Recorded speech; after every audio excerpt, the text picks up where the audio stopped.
Estamos estudando uma série de lições que é uma continuação daquilo que já temos aprendido ao longo deste ano. Lição que vem falando sobre tesouros da verdade. Nesse trimestre, considerando sobre simbologia do ritual do santuário. Nas lições anteriores, entendemos um pouco acerca da origem do pecado, como ele surgiu no céu, como ele se desenvolveu aqui junto à humanidade e como o pecado terá um desfecho final. Tudo isso nós já consideramos nas lições anteriores. E nesta lição nós vamos aprender um pouco sobre um novo e vivo caminho. As lições anteriores apresentaram que as pessoas no passado, para manifestarem a sua fé em que elas seriam algum dia salvas, elas sacrificavam um cordeirinho, derramavam sangue, e ofereciam isto, enfim, ali em holocausto ao Senhor. E nesse ato eles falavam, eu confio que no futuro virá um Redentor que vai me salvar. Mas finalmente chega o Redentor, que abre um novo caminho. E é um Redentor que não apenas veio e morreu como um sacrifício, mas ele se levanta da sepultura para trazer vida a toda a humanidade. Então, temos um Salvador vivo, alguém que nos ama, alguém que quer nos resgatar desse mundo de pecado. É sobre isso que nós vamos entender ao longo desta lição, conhecendo mais sobre ele, sobre o seu sacrifício, sobre o que significa também a sua ressurreição. O verso áureo lemos em Romanos capítulo 5, verso 10, onde diz assim, porque se nós, sendo inimigos, fomos reconciliados com Deus pela morte de seu Filho, muito mais, estando já reconciliados, seremos salvos pela sua vida. E o pensamento da inspiração, ao contemplar constantemente a Jesus com os olhos da fé, seremos fortalecidos. Deus fará as mais preciosas revelações ao seu povo faminto e sedento. Eles descobrirão que Cristo é um Salvador pessoal. À medida que se alimentava da palavra, descobrem que ela é espírito e vida. A palavra destrói a natureza carnal, terrena e comunica nova vida em Cristo Jesus. Pela transformadora agência de sua graça, a imagem de Deus se reproduz no discípulo. Assim, ele se torna uma nova criatura. É este caminho que está aberto para nós, de não sermos alguém que está caminhando rumo à destruição, mas alguém que, tendo os pecados perdoados, agora se torna participante também da graça divina que opera dentro do nosso coração, profunda transformação. Deus não nos salva apenas do pecado, mas Ele transforma a nossa vida para arrancar esse mal de dentro de nós. Vamos ao primeiro tópico da lição, a rocha dos séculos. Irmão William, que ilustração a Bíblia usa para descrever a força do fundamento da fé cristã? Então, aqui, irmão Luzirley, fala que Jesus é comparado a uma rocha, né? A rocha, ela é um material duro, um material resistente. Então, o fundamento da fé cristã, a base é comparada à rocha. E ali, em Êxodo 17, versos 5 e 6... fala que Deus pediu para que Moisés ele ferisse a rocha, né? E ali simbolizando, ele deveria ferir aquela rocha, mas a água não seria o poder de Moisés, mas Deus é que faria que daquela rocha saísse a água, e aquela água emanaria para matar a sede daquelas pessoas. Assim também Jesus, ele é uma rocha, e ele também serve agora, assim como essa água, dessa rocha saiu água, assim também Jesus, ele quer fluir na nossa vida para nos alimentarmos, né? Muito bem.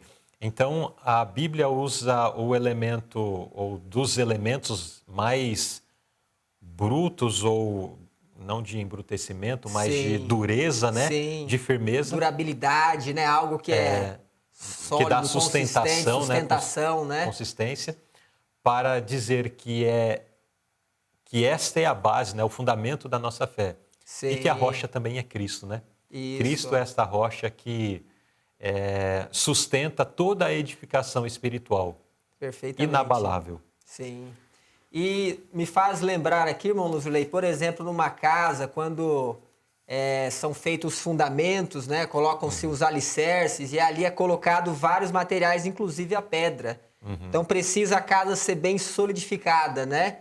E a nossa base, ela de fato precisa estar em Cristo, que é a rocha. Se nós estivermos na rocha, nós estaremos seguros, estaremos apegados a Cristo, né? Para enfrentar as dificuldades e as tempestades, né, da vida. Exatamente.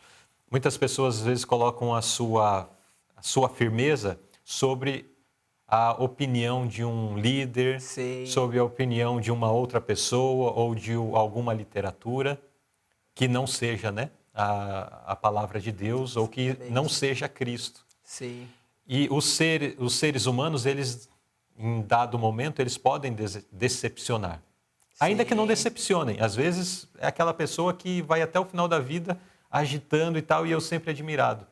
Mas se a minha base não for Cristo, pode ser qualquer ser humano que seja, ele não vai nos conduzir à eternidade, né? Sim. Unicamente Cristo, essa rocha sobre a qual nós devemos nos edificar espiritualmente para então alcançar a eternidade.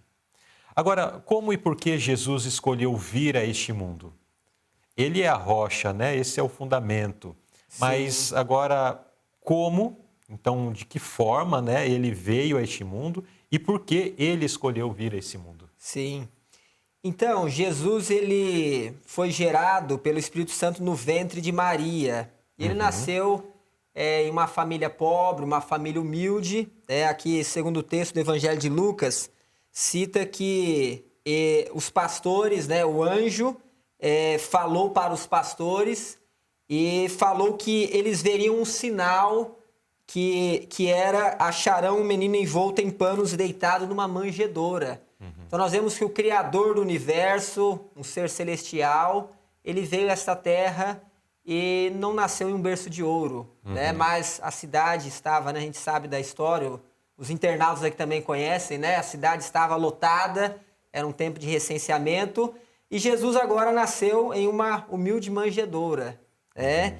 E por que Jesus escolheu vir a este mundo? Aqui na nota, irmão Luzulei, eu achei bem interessante, que cita que para Jesus teria sido uma humilhação quase infinita ele ter assumido a natureza de Adão, que era sem pecado, sem a tendência para o pecado, mas ele agora... Sem a degeneração que o pecado proporciona, né? Exatamente. Mas ele agora foi além, ele assumiu com a raça humana já durante 4.000 anos de pecado, a raça humana já está, a espécie humana estava enfraquecida. E a cada geração que tem passado, a gente tem percebido que o ser humano, em estatura, intelecto, ele tem enfraquecido, mas Jesus ele assumiu esses 4.000 anos e ele agora mostrou que, através de uma vida ligada ao Pai, ele viveu uma vida de santidade, uma vida sem pecado, e mostrando para nós também que com Cristo ao nosso lado é possível viver uma vida de santidade. Muito bem. Então Jesus veio, né, desta forma tão humilde. Sim. Para demonstrar para qualquer pessoa, não, mas a minha vida é muito difícil. A de Cristo foi muito semelhante. Mais. Então existe esta empatia, ele realmente conhece a nossa condição, né? Porque ele esteve dessa forma. Muito bem, então Jesus ele assumiu essa natureza. Quando a gente fala em natureza humana de Cristo, depois de 4.000 anos de pecado, é importante que fique bem claro na mente dos nossos internautas que Jesus assumiu essa natureza no sentido físico, no sentido de vigor, onde o cansaço, as forças, enfim, já está tudo... As limitações, né, já da raça já está humana. bem degenerado. No entanto, Jesus não tomou sobre si a tendência ao pecado, né? Exatamente. Isso nunca esteve em Cristo e, enfim, não fez parte dele. Tanto é que Cristo disse que Satanás, o diabo, nada tinha a ver com ele. Isso. Ao passo que com a humanidade, Satanás sempre tem alguma coisa, porque nós sempre estamos enroscados numa ou noutra coisa. É claro que, como cristãos, lutando, batalhando para vencer todas essas situações. E essa última frase que o irmão William mencionou aqui nos traz muita esperança. A questão de que somos falhos, somos problemáticos, entretanto, em Jesus, ou estando com Jesus, segurando nas mãos da divindade, somos mais do que vencedores. Como disse o apóstolo, né? Mais do que vencedores em Cristo Jesus.